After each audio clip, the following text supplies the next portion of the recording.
Hey, welcome to the Small Business Made Simple podcast, brought to you by socialmediaandmarketing.com.au. Being in business is never easy, but it can be simple, or at least simpler.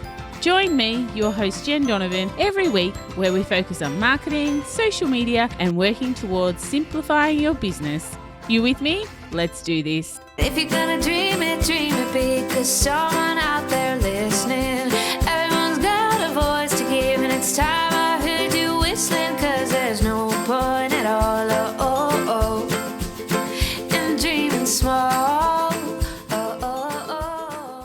Why, hey there, my fabulous listener. Welcome to episode 258 of the Small Business Made Simple podcast. Thank you, as always, for lending me your ears today. I know there are lots of choices out there, not only with podcasts, but other things to be doing. So I really do appreciate you joining me on today's podcast.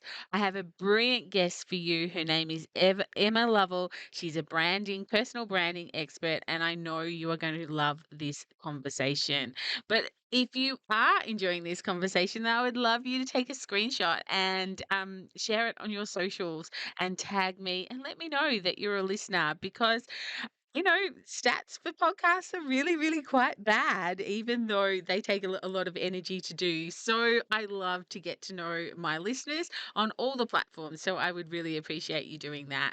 Of course, you can find all the links in the show notes. All the links that are mentioned on the podcast today, you can find them in the show notes at socialmediaandmarketing.com.au/258. Before we get started with the amazing Emma, though, a couple of things.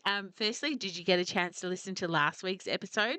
Last week, I was pushing you to think about your Instagram grid just a little bit differently, especially if you're not an Instagram fan and you're like, I'm not on there much. I'm really ad hoc at the content that I post there, or I think I had an account maybe 5 years ago.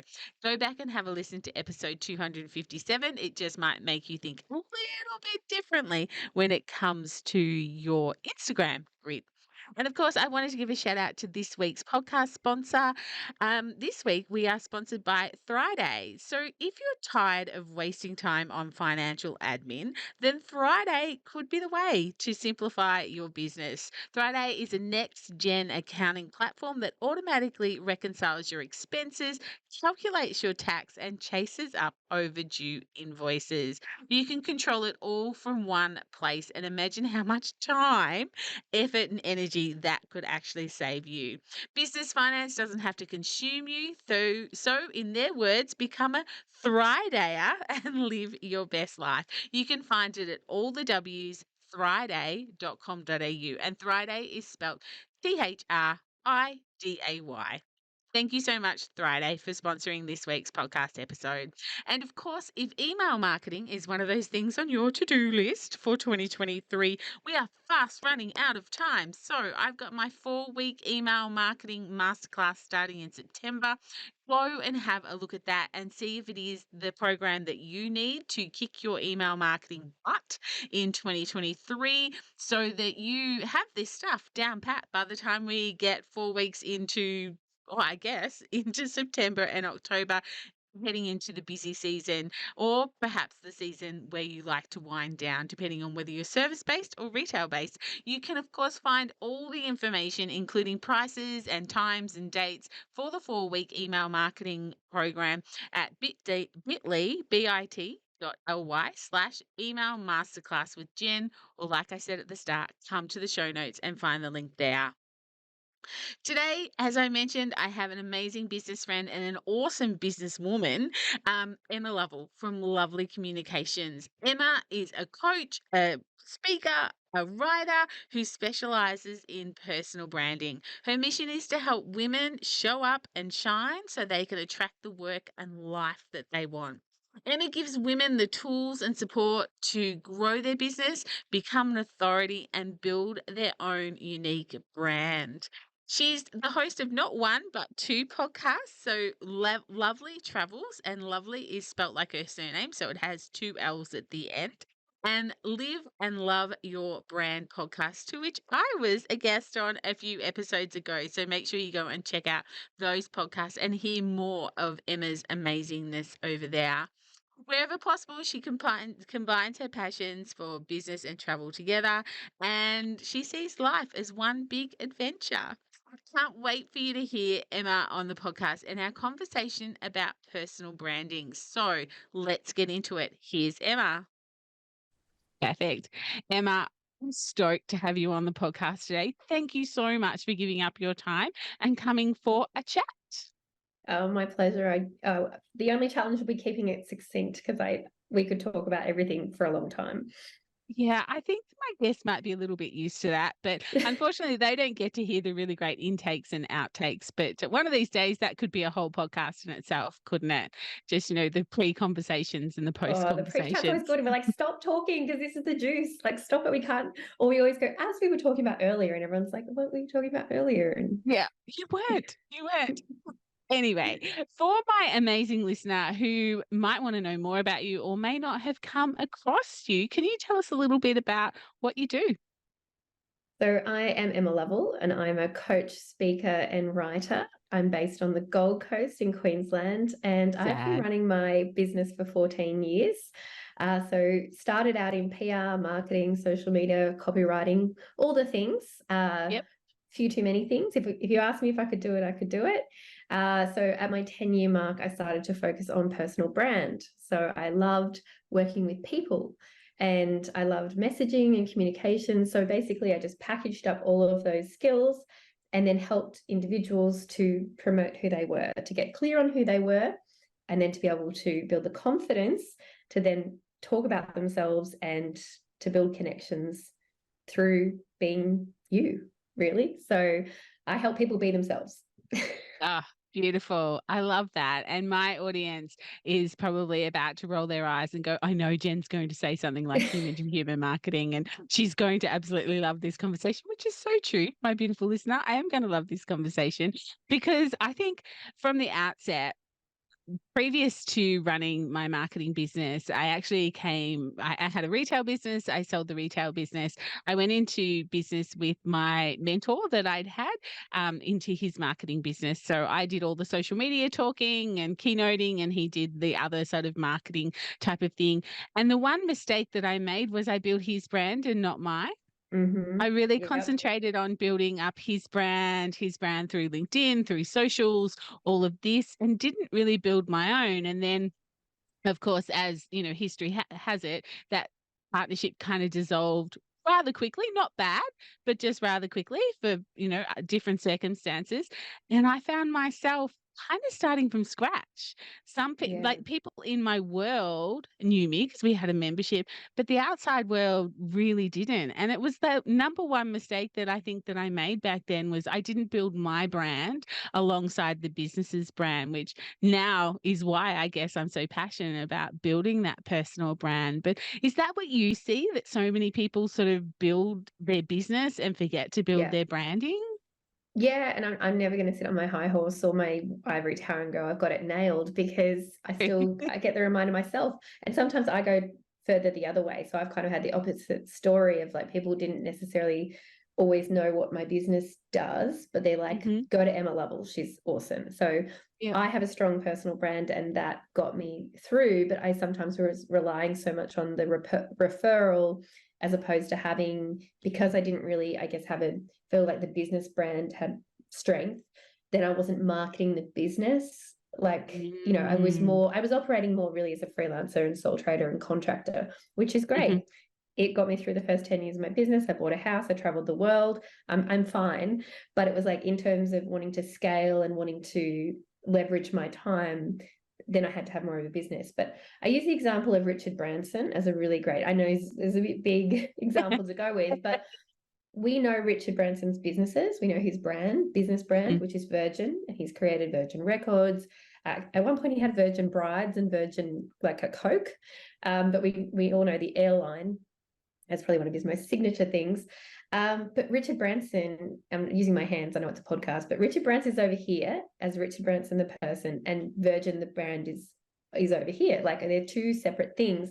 However, we, associate them together and they rose together. We didn't know all about Richard Branson then, what's this little business over here? Or we didn't know all about Virgin and who's Richard Branson. They rose together. And so it's Mhm. like build your personal profile and your personal world and your personal connections of who you are at the same time as building that brand, and they can help each other. And what I say for Sir Richard, we're on first name basis, Sir Richard Branson, is that he infused the Virgin brand with his personality. So he Mhm. infused that brand. So we can sort of get those same elements of that same vibe, but you don't expect Richard Branson to turn up and fly the plane. He might rock up on the plane and Mm. visit, but we don't expect him to turn up on the plane. And I think that sometimes people worry about creating a personal brand because, or sorry, not creating, you have one, elevating or amplifying their personal brand because they worry that then people will only come to them and that they wouldn't go to their team or they wouldn't get to scale Mm. the business. And it's like, it doesn't have to be that way. That's just a messaging thing. Like, hi, I'm the business owner and here's my team. It's really Mm. quite a simple Mhm. message. Yeah, yeah. The Richard Branson, or Sir Richard Branson, example is such a good one. And of course, at the moment, we would say something like Elon Musk and Twitter. Mm, You know, the brands are infused and not in a good way, not in like a good way. Virgin No. So and it Branson. can go for a risk. And I've seen people do the risk of even organizations putting all their equity into a CEO. So I Mm. used to do some work with World Vision. For a long time, we knew the CEO, Tim Costello, was very, very well known, but he was synonymous with World Vision. And then when he Mhm. started, there was a time where he's going to exit. It's like the brand was too tied, the equity was too much with him as the spokesperson, as Yeah. the leader. And so, even though World Vision is a global brand, in Australia, it was really associated with him. So it was like needing to like re-establish the brand profile. And I've seen that happen with a colleague who owns his own business. Like he sold his business and they bought him with it. Yeah. They're like, we won't take it unless you continue to run it. And so like that's where it can be a risk. But then again, as I said, that's probably you haven't established so well. That's kind of boundaries work as well. It's like, no, I'm Yes. here and the brand is here. So that's why, Yeah. yes, we must continue to increase the business brand profile as well as understanding your personal brand profile. And you want to be credited with the business and associated with the business so that you have a, credibility and history, but also not so much so that that business can't survive without you. Yeah. Yeah. 100%. Is it worth sort of backpedaling just a little bit to talk about what Mm, is a personal brand? Like for probably. anyone who's sort Some of people are listening going, and kind of like, you're saying words and it's become a bit of a buzzword. So or buzz yes. phrase, and we're hearing about it. Simple, like I open my presentations like this. I'm like, your personal brand is you. Full Yeah. stop, end of. But what makes you, and that is your reputation, your skills, your personality, your experiences, all of those things, like your whole journey, which I find a lot of people cut out parts of their journey, all of the things, the steps that have got you to here today makes you who you are. And then what it is if we picture a Venn diagram, you have how the world sees you and how you see yourself. Personal brands in the middle. So, because a lot of people think it's only what other people think, or it's only like what I'm telling you. Well, what we need to see is an alignment of what I'm showing you. And I would hope that I'm showing up, I'm showing you that I'm passionate, I'm professional, I'm lovely. You should be experiencing that as well. If I'm telling you, you should be experiencing it. So it's making sure that our visual, our verbal, our vocal, so like our words, our tone, and our presence all align with what the message that we're sharing. And so I find that it's one way or the other. Some people don't believe it about themselves. So other people would tell them how awesome they are and how they see them. They see them as an expert and they're incredible. They don't believe it about themselves. So then they're not able to show up that way. Or you think you're coming across and telling everybody all this stuff and that everybody knows what you're known for, but your audience doesn't have a clue because you haven't told them. And basically, if you go, I don't need a personal brand, or I'm not going to work on it, I'm not worried about it, I'm sorry, but your audience will decide for you. They're just going to tell the story for you. So I'd rather be in control of the story. Yeah. Yeah. I think that's such a great point. You were talking before about, like your personal brand being the same, same tone, the way you show up, all of that.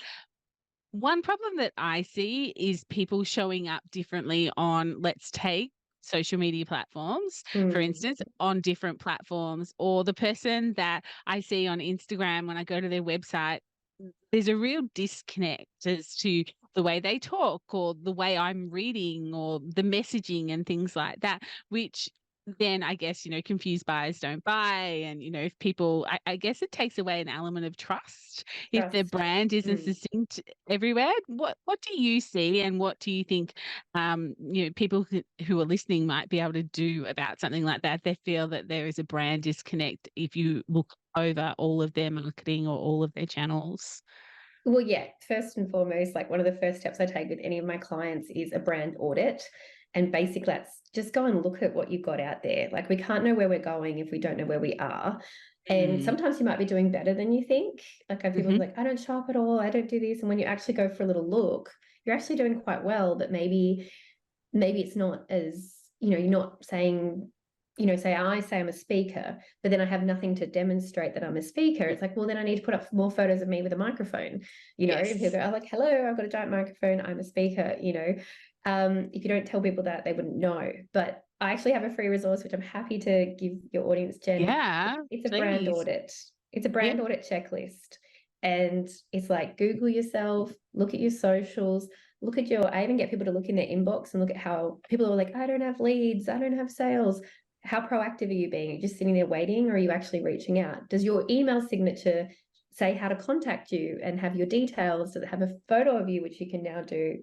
Even the photo, they're like, your photo is 5 years old, or your photo is different on these 4 different channels. And obviously, I run personal brand photo shoots, and it's so important that what you see, this image that you see, is what you then get to experience in person. And the photographer that I partner with, Jade, the reason we connected so well is because the way we show up online is the way that we show up in person. And so we had this instant rapport because we had been following one another. And so what we saw is what we get. And when people meet us, they're like, oh, you're just like I thought you'd be. And I'm like, good. What you'll only get is maybe a dialed up or dialed down version. Like, I'm not going to speak on stage the way that I'm going to speak in a small room with you, but you're still going to get the same vibe and energy of me. So we're looking for consistency there. And if you're not being consistent there and you're trying to show up on social media as like this dancing Barbie person, but you're actually like a bookworm, like just very extreme example, it's going to be really exhausting to maintain that. So I'd much rather you come across as your bookworm and talk about all of that stuff that you love, because then people who are also bookworms will connect with you, and you will have that deeper, more trusting connection. So, but as you said, the trust would really be broken. But on the positive side, if you do show more truthfully who you are and have a visual presence, a visual digital presence that represents you, then you will build that trust a lot quicker with people and that depth of connection quicker. And it does a lot of the work for you. Yeah, I agree. I try, and I use the word try. I do it really well on LinkedIn, but I don't do it so well on Instagram. I think it's, partly the platform, partly that I keep telling myself that I don't do it very well, and maybe I just should.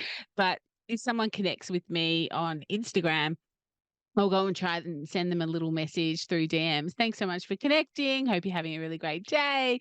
La, la, la. Maybe there's something in their feed that sort of sticks out. And quite often it's kind of like, hey, thanks so much for connecting, because I've got no idea what their name is. Like, I can't find their name anywhere. I can't find it in their about section of their website, and I can't find it on their Instagram, in their bio, or in their posts. And every now and then I get a little bit cheeky and I'm like, hey, and I'm sorry I have to say that because I don't actually know what your name is because I can't see it anywhere.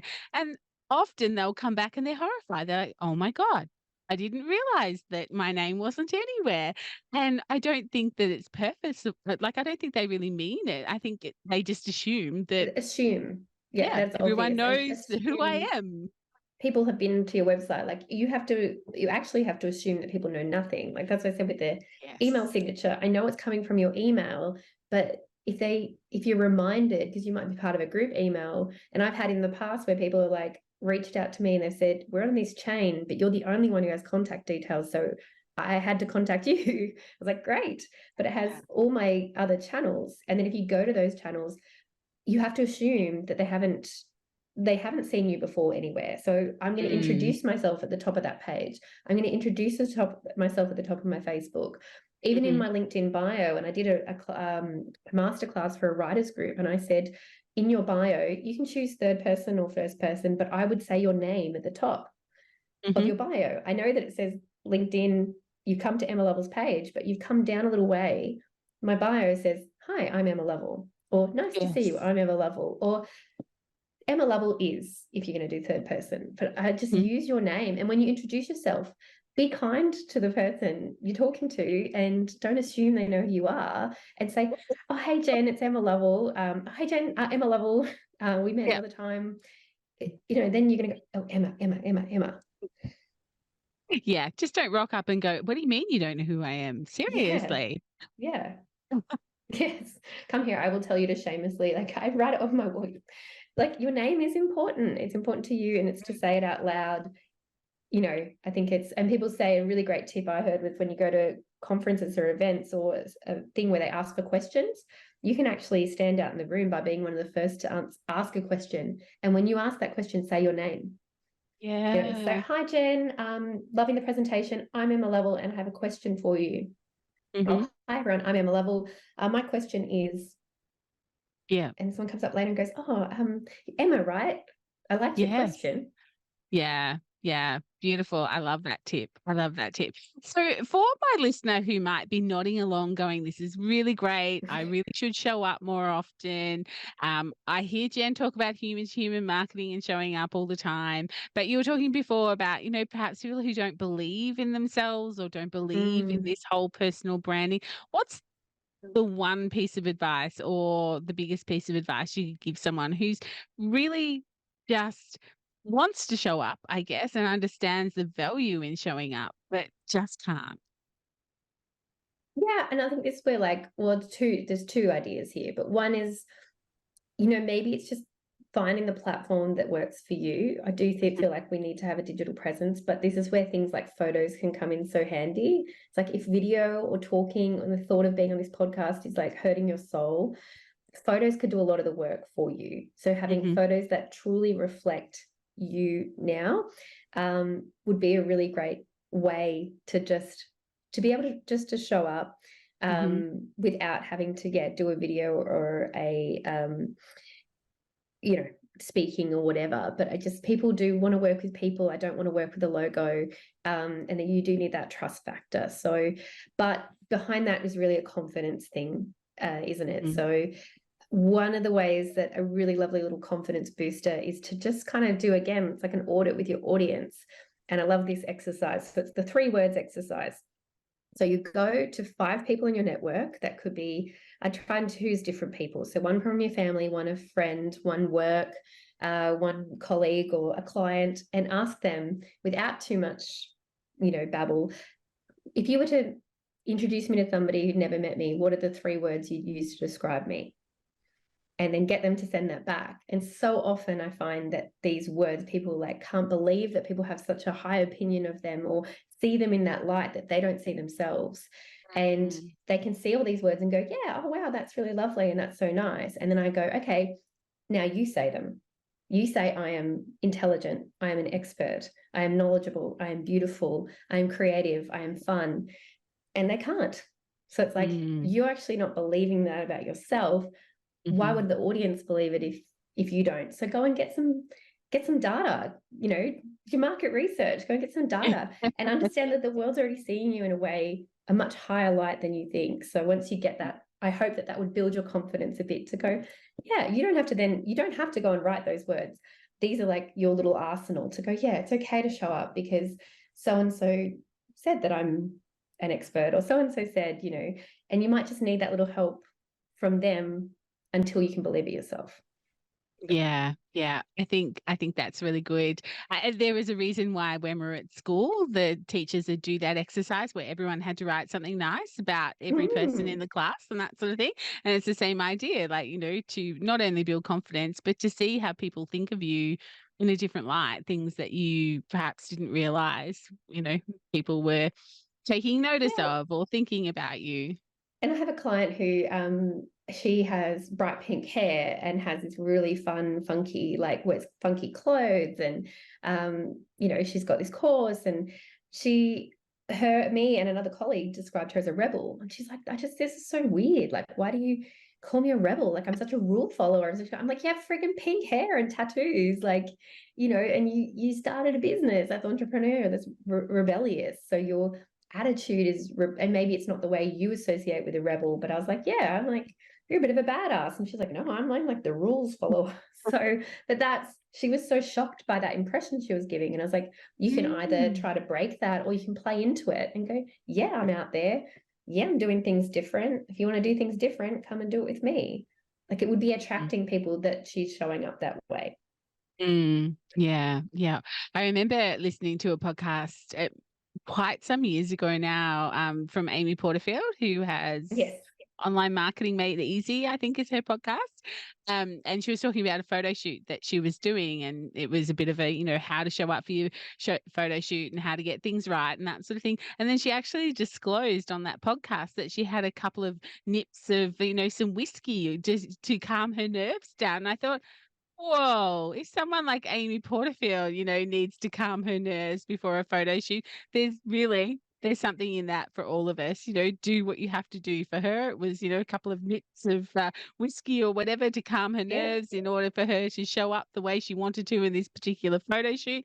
And I just thought that is probably the thing that I think would hold people back the most, is that comparison-itis, or however, that whole, I can't be like them, they show up, they do this. And I often say to people, choose someone that you would like to show up like, and scroll back on Instagram 2 or 3 years, if you can, and see how were they showing up 2 or 3 years ago. Because I guarantee you it wouldn't be near as polished and amazing as what you're seeing them today.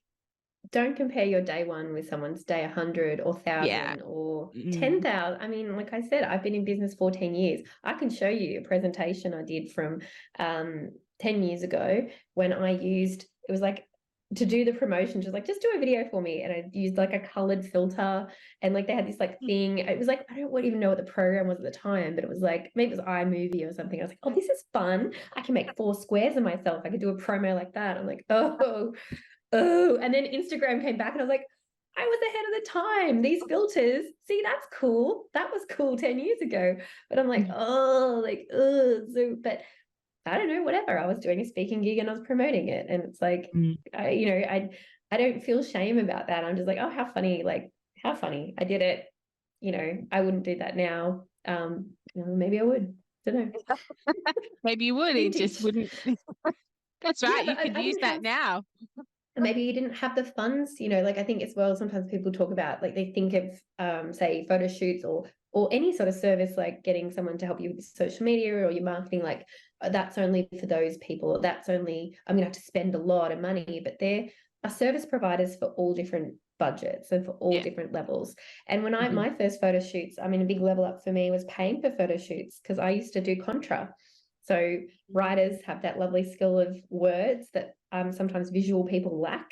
And so I had contra deals with some photographers 10 years ago. So I was getting professional photos and had amazing images. I knew they were valuable, but at the time I wouldn't have thought to pay for it. But we made this arrangement, and then now where I'm at, I'm like, no, I want to elevate, and I want to have that. So I wanted to pay for a photographer, and I wanted to have my time with the photographer, and make sure I got across what I was trying to say. And I was like, in order to do that, I had to invest that time and have that clear understanding. But as long as the value exchange is clear, there's ways that you can do those things. I don't think that everything has to be so prohibitive in terms of creating the brand presence. And a lot of people talk about that rough and ready as well.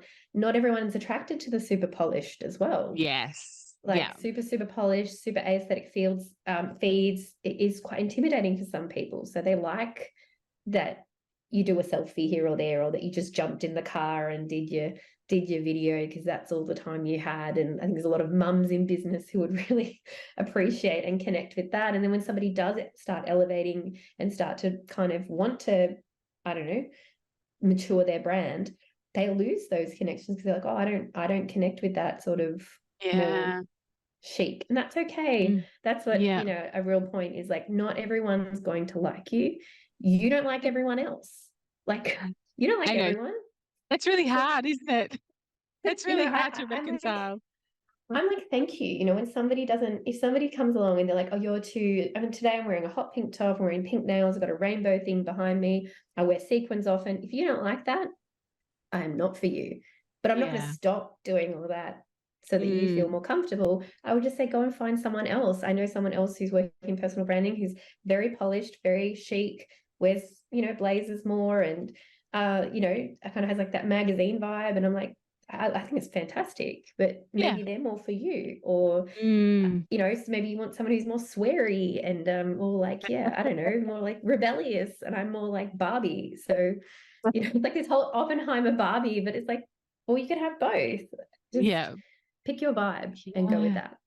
Yeah, I think so. I definitely think, well, that's the laws of attraction, isn't it? You are attracted to the people, that you're attracted to, whether that's in a business sense or not. But, you want to do business with people, that have the same morals and values as you, and that comes out through your personality and personal branding. Just flick the switch just a little bit, and maybe the answer to this question is really short and sharp, but is there any downside to building a personal brand alongside a business brand? Like I said before, the only risk is, like, I think people worry about wanting to sell the business in the future, or Mm. wanting to, bring in more team members, and it's so reliant upon them.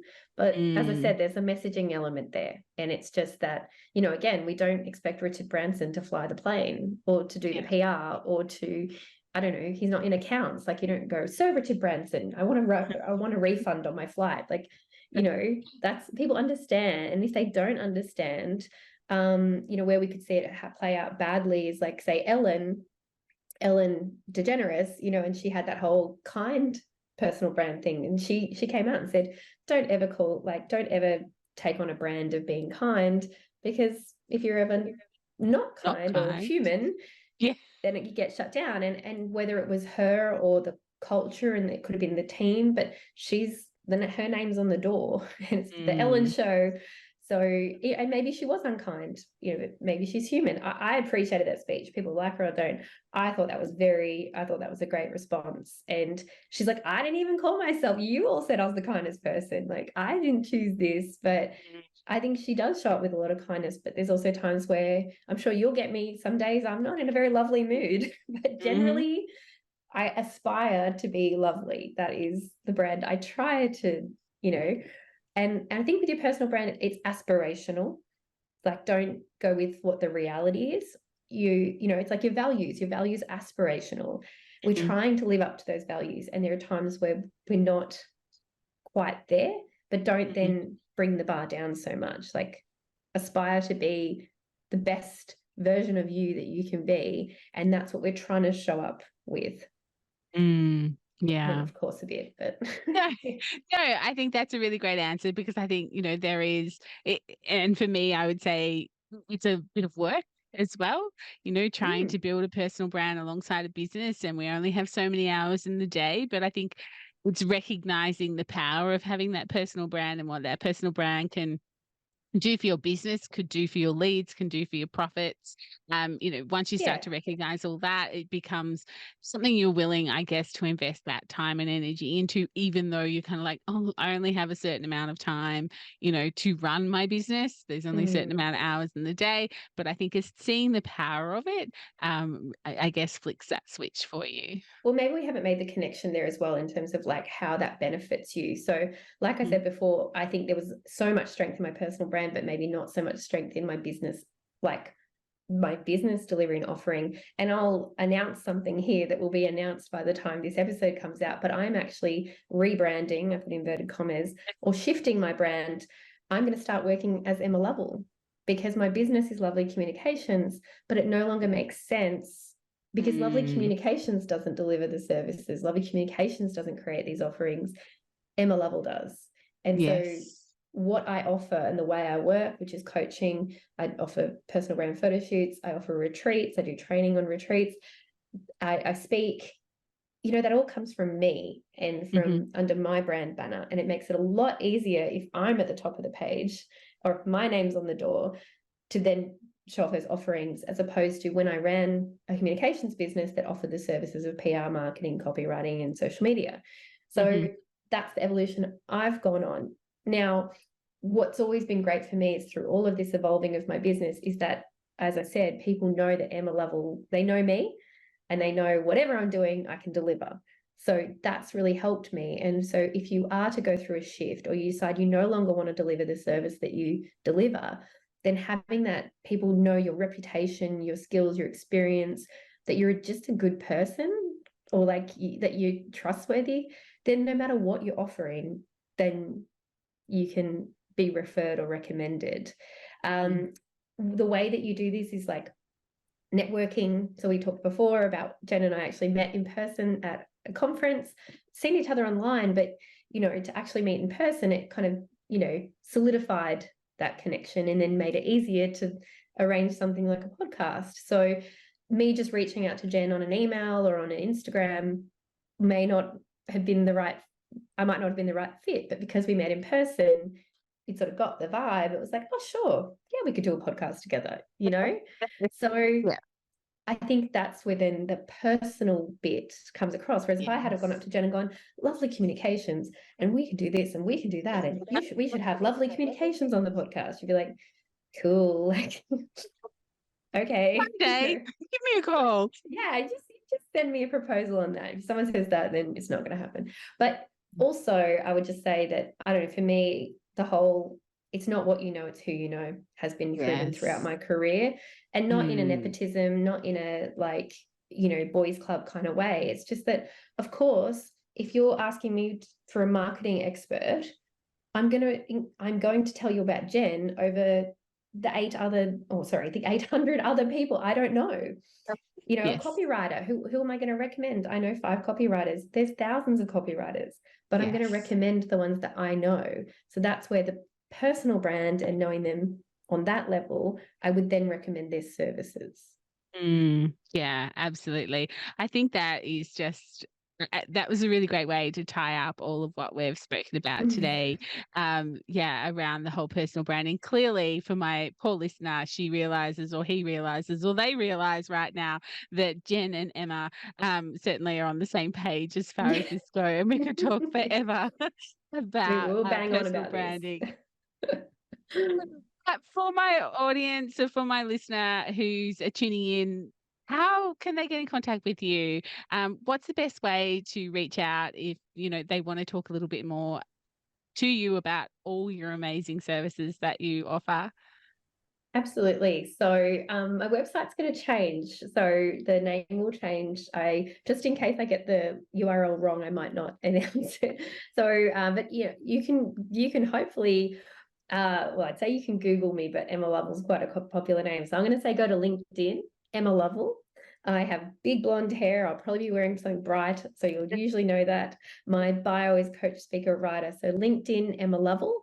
And on Instagram, at the moment, I'm Lovely Comms, but that will be moving to Emma Lovell. So hopefully you'll be able to see if you watch this, if you find the tile for this episode, my photo, apparently I'm the most like my photo of anyone, so you'll be able to recognize the photo. But Emma Lovell on LinkedIn would be the best way to connect, and we can also pop in the show notes, but you're by all means welcome to email me as well, emma@lovelycommunications.com for now. Beautiful. And you've got a podcast. If they want to hear more of our dulcet tones or more of your dulcet tones, what's the name of your podcast?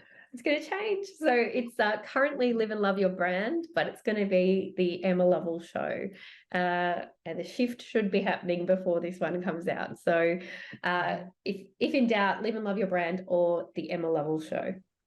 If in doubt, check the show notes. They will definitely We'll be update all the a lot links of will be in there. But that's so exciting. That's such an exciting time for you. And yeah, real proof of what we're talking about here today around that personal branding. But I think also growth in business. I'm very much the same. 5 years ago when I started this business, I didn't want it to be about me. That's why Social Media and Marketing Australia exists. But as we get further into it, my Instagram's changed, my Facebook's changed. My website will probably start to change in the next 6 months, rebranding into Jen Donovan for exactly what you said. Jen Donovan Yay. is the person who picks up the phone and answers the email and delivers the thing.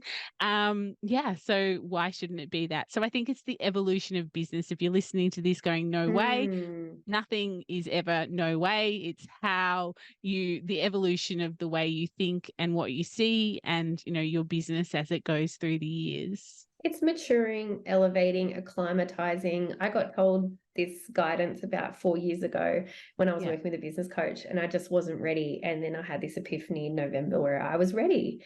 Yeah. So it is, it's a growth and an evolution, and it's also okay. Like the reason I'm talking about it is because I don't want it to be like this switch over. All of a sudden, you see everything like this. People will notice that this change has been coming, and like it will just. I don't care about a big reveal because it's like I've been me all along. It's just that the visuals you see and some of the messaging you see will shift, but I've always been me. So that's why I say a brand shift as opposed to a rebrand, because I'm me. Yeah. It'll be fun to see your Lovely. journey too. Yeah, no, thank you. But this has been such a great chat. Thank you so much for giving so freely and talking so much about this. I think it's a really great topic and one that's not going to go away. And I'm sure we will both continue to talk about, personal brand and that sort of thing. But thank you so much for coming on today. Thank you, Jen. I really hope you enjoyed that podcast. I thought it was a great chat. The link to the audit that Emma mentioned towards the start, the brand audit checklist, it is actually in the show notes at socialmediaandmarketing.com.au/258. Or if you're connected with Emma on Instagram at lovelycoms, then just go to her link in her Instagram bio and you will find it there as well. But could be a really cool thing to do a bit of a brand audit on your business, especially if you haven't done one for a little while. And of course, don't do a me and don't forget to build your own personal brand whilst building your business's brand. Like I said at the start, it's probably one of the biggest regrets I have in the past business that I've had is not growing my own personal brand. And it was a really hard lesson because it kind of made me start 12 months behind where I was hoping to start when I went out on my own. And it's also one of the reasons why I talk so passionately now about human to human marketing, because you don't want to do a Jen, you want to grow these things together so that you have an amazing business model and also your own personal brand as well. So, I hope that message has run through as you've listened to Emma and my conversation today.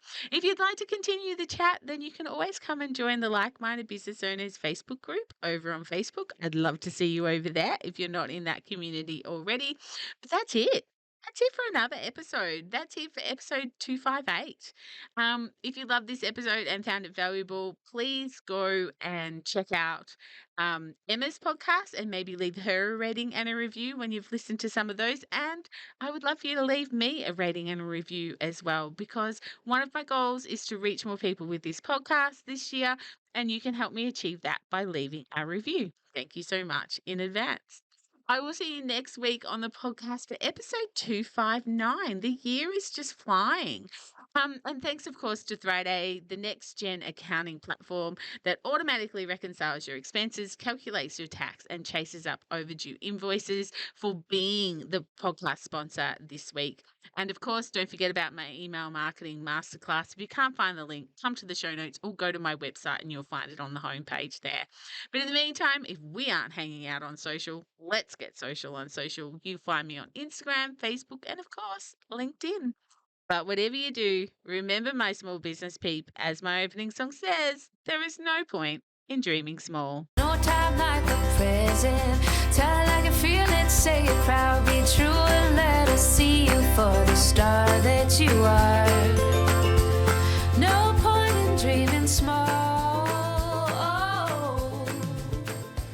I would like to acknowledge the traditional custodians of the land, the Yorta Yorta people, on which I record this podcast and conduct my business today, and pay my respects to their elders, past and present. I extend this respect to the Aboriginal and Torres Strait Islander people here with us today as well.